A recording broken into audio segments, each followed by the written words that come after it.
AP Kaushalam work from home jobs మీ సొంతం కావాలంటే స్కిల్ టెస్ట్కి ఇలా ప్రిపేర్ అవుతే సరిపోతుందండి. ఈ టైప్లో ఇప్పటి వరకు ఎవ్వరు కూడా చెప్పలేదన్నమాట. స్టడీ కంప్లీట్ అయ్యి మీకు గ్యాప్ ఎక్కువ వచ్చినా సరే జస్ట్ మీవి వింటే చాలు. జస్ట్ ఈ వీడియో స్కిప్ చేయకుండా వింటే చాలండి.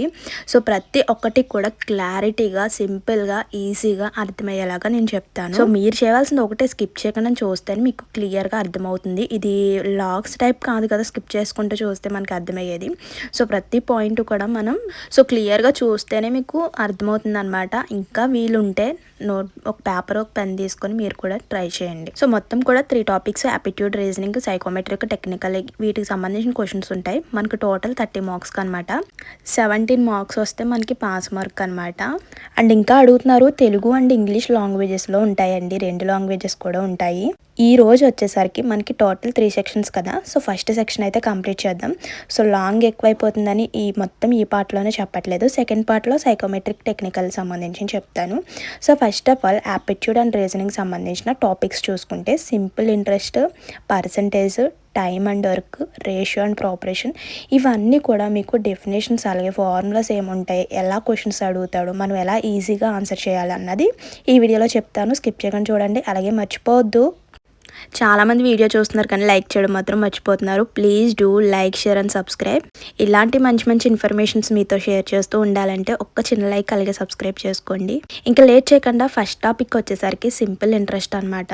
సో ఇందులో మనకి ఫార్ములాస్ వచ్చేసరికి సింపుల్ ఇంట్రెస్ట్గా అడుగుతాడు. అలాగే అమౌంట్, అలాగే రేటు, టైము, ఇలా ఉంటాయి అనమాట. మనకి సింపుల్ ఇంట్రెస్ట్ అంటే ఫార్ములా ఉంటుంది, P/R/T. P అంటే ఏంటి? Principal, amount, rate, time. So ఇలా ఉంటుందన్నమాట. సో మీరు ఫస్ట్ ఆఫ్ ఆల్ ఈ ఫార్ములాస్ అన్నది బాగా వచ్చేయాలి. సింపుల్ ఇంట్రెస్ట్ అంటే ఈ టైప్ ఆఫ్ క్వశ్చన్స్ వచ్చినప్పుడు ఈ ఫార్ములా కదా యూజ్ చేయాలి అన్న వెంటనే మనకి బల్బు వెలిగిపోవాలి.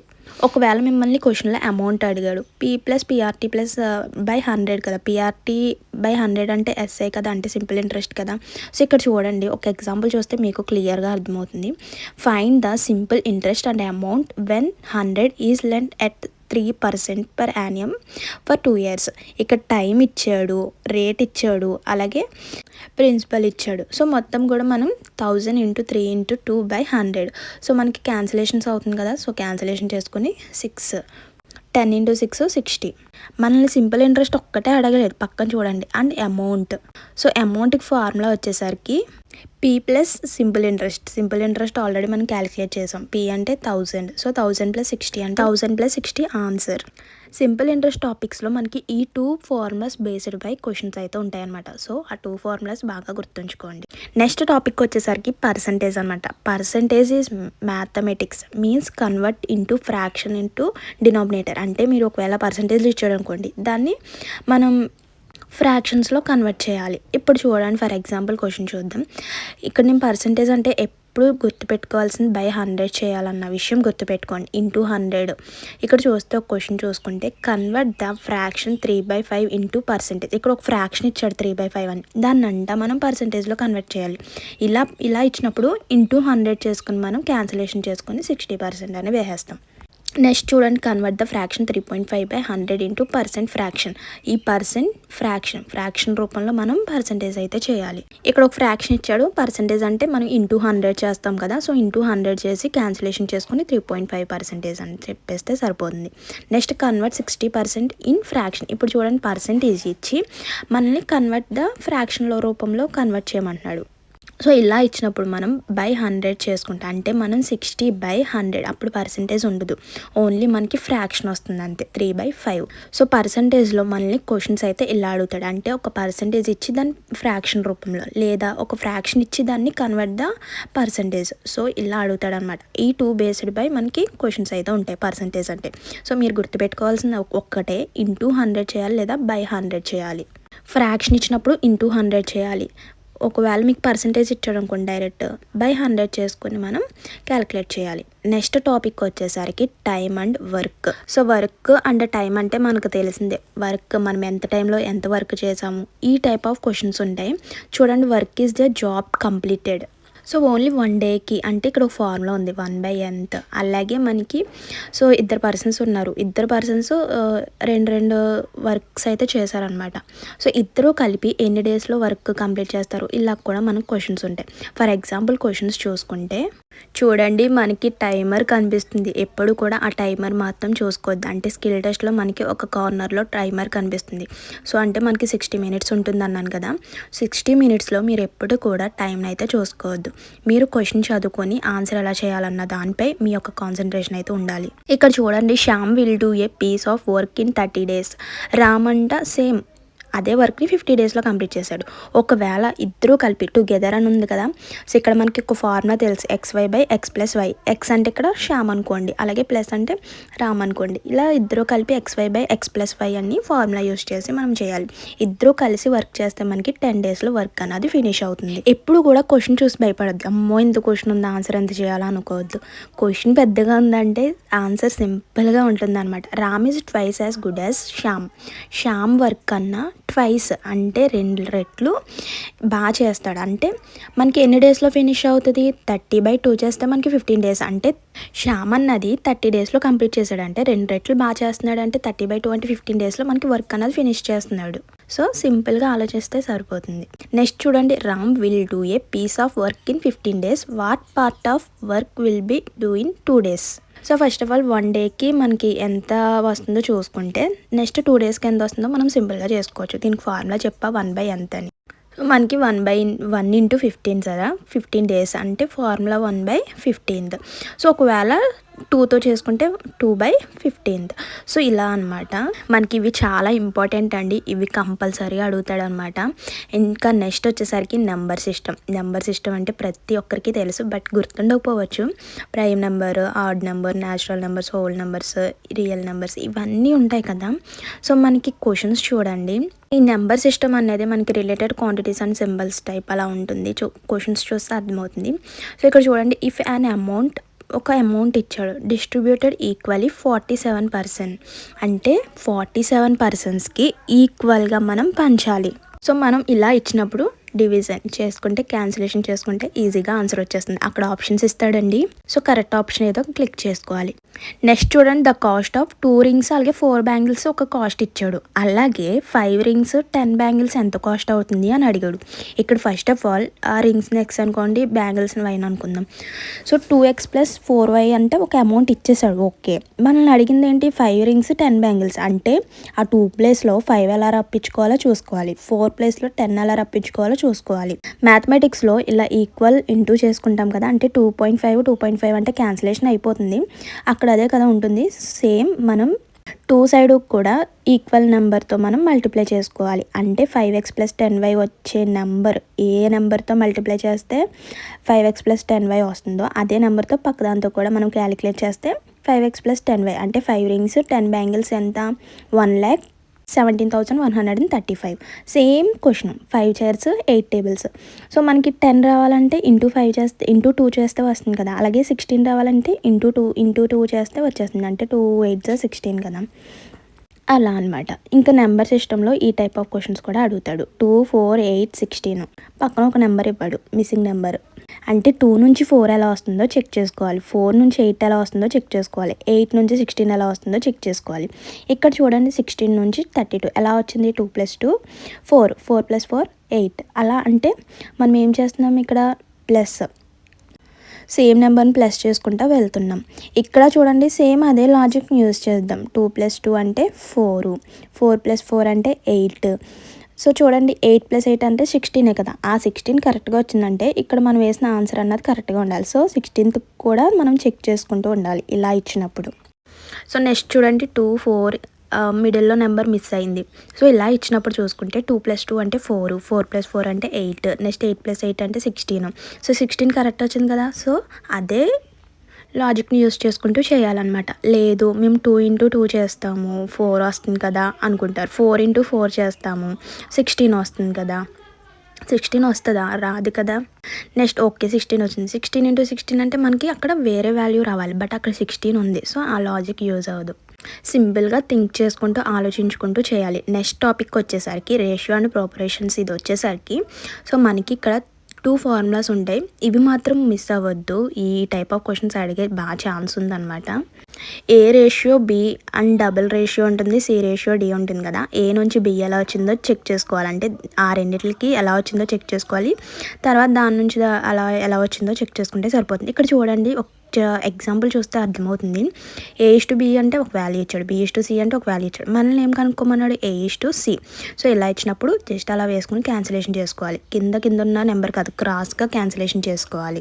ఇంకా నెక్స్ట్ చూడండి, 2A = 3B = 4C. ఈ టైప్ ఆఫ్ ఇచ్చినప్పుడు ఫస్ట్ ఆఫ్ ఆల్ 2కి 3కి 4కి LCM కట్టుకోవాలి. సో LCM అంటే మనకి డైరెక్ట్ 12 వస్తుంది. సో లేదు మీకు తెలియదు అనుకుంటే జస్ట్ రఫ్లో కొంచెం అలా వేసుకుంటే సరిపోతుంది. సో ఎవరికైనా కొంచెం వీటిపై కొంచెం నాలెడ్జ్ ఉంటే వెంటనే తెలిసిపోతుంది. 2కి 3కి 4కి LCM 12. సో వచ్చిన LCMని మనకి 2A = 3B = 4C ఉంది కదా, దానిపై ఇచ్చేసుకోవాలి. అంటే క్యాన్సిలేషన్ చేసుకోండి. ఎన్ని టైమ్స్ పోతుంది, 6 టైమ్స్. అలాగే 312 ఎన్ని టైమ్స్ పోతుంది, 4 టైమ్స్. సారీ అండి, అక్కడ కొంచెం మిస్టేక్ అయింది. Next 4, 12 3 times. So the answer is 6:2:3. So next question చూడండి, ఇఫ్ A/B/C ఒక వాల్యూ ఇచ్చాడు, దెన్ మనల్ని ఏం కనుక్కోమంటున్నాడు, A/B B/C C/A. సో మనకి వాల్యూస్ తెలుసు. A అంటే 2 అని తెలుసు, అలాగే B అంటే 3 అని తెలుసు, అలాగే B అంటే 3/4, అలాగే C అంటే 4/2. సో ఇక్కడ చూసుకోండి, ఇక్కడ సేమ్ మనం క్యాన్సిలేషన్ చేసుకోవాలి. సో ఆప్షన్స్ అయితే మనకి ఇలా ఇస్తాడనమాట. సో వాల్యూ ఇదే కదా అనుకుంటారు. మనకు ఆప్షన్స్ చూడండి ఎలా ఉన్నాయో. సో క్యాన్సిలేషన్ చేసుకోవాలి ఫస్ట్ ఆఫ్ ఆల్. ఇలా క్రాస్గా చేసుకుంటే మనకి ఈ టైప్ ఆఫ్లో క్రాస్గా క్యాన్సిలేషన్ చేసుకోకూడదు. ఇంకా చూడండి, 4/2 అంటే 2/3 అలాగే ఉంచుకోవాలి, 3/4 అలానే ఉంచుకోవాలి. ఇక్కడ చూడండి, 4/2 అంటే మనకి 2 టైమ్స్ క్యాన్సిల్ అవుతుంది కదా, 2/1. ఇక్కడ కొంచెం లాజిక్గా అర్థం చేసుకోవాలి. ఇక్కడ చూడండి, ఫస్ట్ ఆఫ్ ఆల్ ఈ టైప్ ఆఫ్ ఇచ్చినప్పుడు ఇలాంటి లాజిక్ని యూజ్ చేయాలన్నమాట, గుర్తుంచుకోండి. సో మనకి డైరెక్ట్ అదే ఆప్షన్ ఇస్తే ఓకే, లేదు మనకి ఆప్షన్ 9:24 ఇలా సింగిల్ నెంబర్స్ ఇచ్చినప్పుడు ఈ టైప్ ఆఫ్ చేయాలంటే 2 4s are 8, 8 1s are 8 అలా అనమాట. క్రాస్గా మల్టిప్లై చేసుకుంటే వెళ్ళాలి. ఇంకా నెక్స్ట్ టాపిక్ వచ్చేసరికి కోడింగ్ అండ్ డీకోడింగ్. ఇది ఆల్రెడీ నేను రీజనింగ్ టాపిక్స్లో చెప్పానమాట. చాలా సింపుల్ అనమాట. సో మనకి ఇక్కడ రావాల్సింది ఒకటే, A నుంచి Z వరకు ఉన్న పొజిషన్స్ నెంబర్స్. అంటే A అంటే 1, B అంటే 2, C అంటే 3. సో ఇవి మనకి మైండ్కి వచ్చేసి ఉండాలి. ఇక్కడ మనకు ఒక వాల్యూ ఇచ్చాడు, EODGH అనేది దానికి ఒక వాల్యూ ఇచ్చాడు. మనల్ని ఏం కనుక్కోమంటున్నాడు, క్రికెట్కి వాల్యూ ఎంత వస్తుంది అన్నది చెక్ చేసుకోమన్నాడు. ఫస్ట్ ఆఫ్ ఆల్ దీనికి ఈ వాల్యూ ఎలా వచ్చిందో చెక్ చేసుకోవాలి. B నుంచి E ఎలా వచ్చింది, సో మనకి 3 లెటర్స్ ఎదరికి వెళ్తుంటే వస్తుంది, +3 యాడ్ అవుతూ వస్తుంది. సేమ్ అన్నిటికీ కూడా అలానే వచ్చింది. సో క్రికెట్కి కూడా సేమ్ అదే లాజిక్ని యూజ్ చేసుకుంటూ క్రికెట్ యొక్క వాల్యూ ఎంతో మనం కనుక్కోవాలి. ఫస్ట్ ఆఫ్ ఆల్ ఇది చెక్ చేసుకోవాలి. దీనికి వచ్చిన లాజిక్ని మనం దానికి యూజ్ చేసుకోవాలని మీకు చాలాసార్లు చెప్పాను.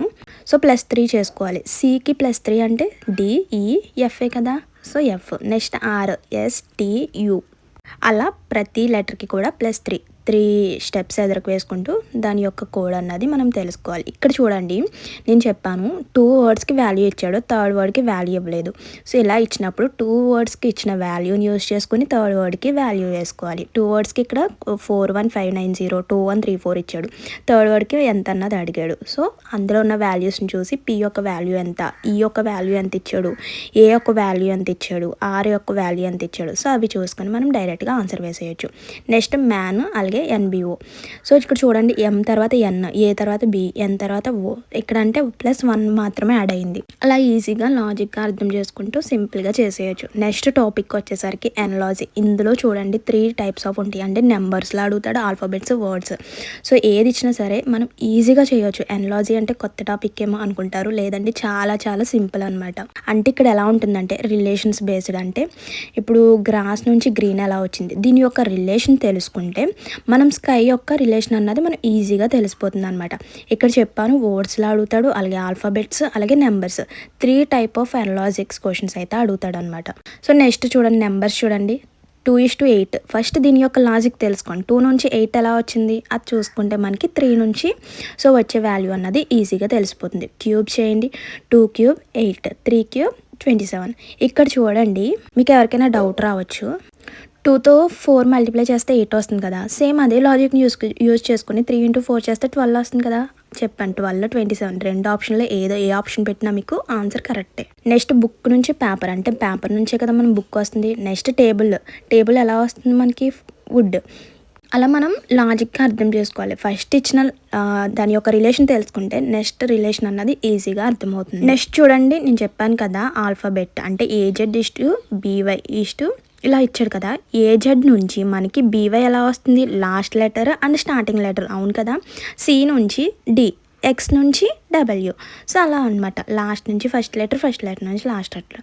అలా మనం లాజిక్గా అర్థం చేసుకుంటే ప్రతి ఒక్కటి కూడా ఈజీగా వస్తుందండి. ఈ టాపిక్ అయితే స్టార్టింగ్లో చెప్పలేదు, యావరేజ్ అండ్ స్పీడ్ ఇవి కూడా అడిగే ఛాన్స్ అయితే ఉందన్నమాట. చాలా ఈజీ. ఇక్కడ జస్ట్ 2 ఫార్ములాస్ యూజ్ చేసుకుంటే సరిపోతుంది. 2 ఫార్ములాస్ గుర్తుంచుకుంటే సరిపోతుంది. టైము, యావరేజ్, స్పీడ్, అలాగే డిస్టెన్స్, స్పీడ్ ఒక్కటి వస్తే మనకి టోటల్ ఆటోమేటిక్గా అన్నీ వచ్చేస్తాయి అనమాట. ఇక్కడ ఫర్ ఎగ్జాంపుల్ క్వశ్చన్ చూసుకోండి. 17 కిలోమీటర్స్ 30 మినిట్స్లో 17 కిలోమీటర్స్, 10 మినిట్స్లో 30 కిలోమీటర్స్. దీనికి యావరేజ్ స్పీడ్ అయితే అడిగాడు. యావరేజ్ స్పీడ్కి వచ్చేసరికి total distance by total time. Distance అంటే మనకి 70 + 30. సో టైం అంటే 30 + 10 కదా. సో 40 మినిట్స్ కదా. 40 మినిట్స్ ఎంతకి? 60 అవర్స్, అవర్స్ కదా. అంటే 1 అవర్కి మనకి 40 మినిట్స్ కదా. సో అందుకే 60 మినిట్స్ వేసుకోవాలి. నేను అవర్స్ వేసాను చూడండి. సో 60 అన్నది పైకి వెళ్తే మనకి మల్టిపుల్ అవుతుంది. క్యాన్సిలేషన్ చేసుకుంటే మనకి 3 టైమ్స్, అలాగే 2 మనకి 50 × 3 అంటే 150. సో అదనమాట ఆన్సర్. సో మనం ఇక్కడ గుర్తుపెట్టుకోవాల్సింది ఏంటి? ఈ 2 ఫార్ములాస్, యావరేజ్, స్పీడ్. సో ఇది కంపల్సరీ అడుగుతారండి, ఇది ఒకటి మాత్రం గుర్తుపెట్టుకోండి. నెక్స్ట్ చూడండి, కిలోమీటర్స్ ఇచ్చారు, అలాగే టైం. అంటే ఇక్కడ 2 వాల్యూస్ ఇచ్చాడు చూడండి. 25 kilometres with a speed of 5 kilometres hours. Next another second one వచ్చేసరికి 20 kilometres with a speed of 4 kilometres per hour. What is the average speed? అంటే ఇక్కడ ఇచ్చిన 2 వాల్యూస్ కూడా మనం టైము అలాగే స్పీడ్ క్యాలిక్యులేట్ చేసుకుని తర్వాత యావరేజ్ స్పీడ్ అన్నది క్యాలిక్యులేట్ చేసుకోవాలి. ఫస్ట్ ఆఫ్ ఆల్ టైము, ఇక్కడ మనకి 2 టైమ్స్ ఇచ్చాడు కాబట్టి ఈ రెండింటిని క్యాలిక్యులేట్ చేసుకున్న తర్వాత యావరేజ్ స్పీడ్ వచ్చేసరికి డిస్టెన్స్ బై టైమ్. డిస్టెన్స్ మనకు తెలుసు, 2 వాల్యూస్లో కూడా ఒకటి 25, ఒకటి 20 కిలోమీటర్స్. టైం మనకి టోటల్ చేసుకుంటే మనకి 10 వచ్చింది. సో క్యాన్సిలేషన్ చేసుకుంటే ఆన్సర్ వస్తుంది. ఈ యావరేజ్ స్పీడ్లో మిమ్మల్ని ఒక క్వశ్చన్ అడుగుతున్నానండి. సో ఎంతమంది కరెక్ట్గా చెప్తారో, ఎంతమందికి నేను చెప్పిన టాపిక్స్ అన్నీ కూడా అర్థమైనాయో క్లారిటీగా అర్థమవుతుంది. మర్చిపోదు, ప్రతి ఒక్కరు కూడా ట్రై చేయండి. ప్రాక్టీస్ అయినట్టు ఉంటుంది కదా. ఇంకా నెక్స్ట్ వీడియోలో పార్ట్ 2లో వచ్చేసరికి సైకోమెట్రిక్ అండ్ టెక్నికల్కి సంబంధించిన క్వశ్చన్స్, అంటే ఇంగ్లీష్ లాంగ్వేజ్ ఇవన్నిటికి సంబంధించిన పార్ట్ 2లో అయితే పెడతాను. ఇప్పటికే లాంగ్ అయిపోయిందండి, అంతా ఒకేసారి చెప్పినా అంత ఇంట్రెస్ట్ ఉండదు. నెక్స్ట్ వీడియోలో సెకండ్ పార్ట్లో చెప్పేస్తే స్కిల్ టెస్ట్కి ఉన్న టాపిక్స్ అన్నీ కూడా ఫినిష్ అయినట్టు ఉంటుంది. సో మర్చిపోవద్దు, ప్రతి ఒక్కరు కూడా ప్రాక్టీస్ అవ్వండి. అండ్ ఇంకేమన్నా డౌట్స్ ఉన్నా కూడా కామెంట్ చేసేయండి. ఇదండి ఈరోజు ఇన్ఫర్మేషన్ అయితే. సో మర్చిపోవద్దు, వెళ్ళే ముందు ఒక్క చిన్న లైక్ చేసి అయితే వెళ్ళండి. కొత్తగా ఛానల్ చూస్తే సబ్స్క్రైబ్ చేసుకోండి. ఇలాంటి మంచి ఇన్ఫర్మేషన్స్, మంచి వీడియోస్ అన్నీ కూడా మీతో షేర్ చేస్తూ ఉంటారండి. సో మర్చిపోవద్దు, ఫస్ట్ టైం ఛానల్ చూసినట్లయితే సబ్స్క్రైబ్ చేసుకుని పక్కన ఉన్న బెల్ ఐకాన్ క్లిక్ చేసుకుని నోటిఫికేషన్ ఆల్లో పెట్టుకుంటే నేను పెట్టిన జాబ్ ఇన్ఫర్మేషన్స్ అలాగే ఇలాంటి ఎగ్జామ్ ఇన్ఫర్మేషన్స్ అన్నీ కూడా మీ ముందుంటాయి. మర్చిపోవద్దు, ఇంతలా అడుగుతున్నందుకైనా ఒక్క చిన్న లైక్ చేసి వెళ్ళండి. ఏమైనా డౌట్స్ ఉన్నా కూడా కామెంట్ చేయండి. See you to next video. Thank you for watching. By.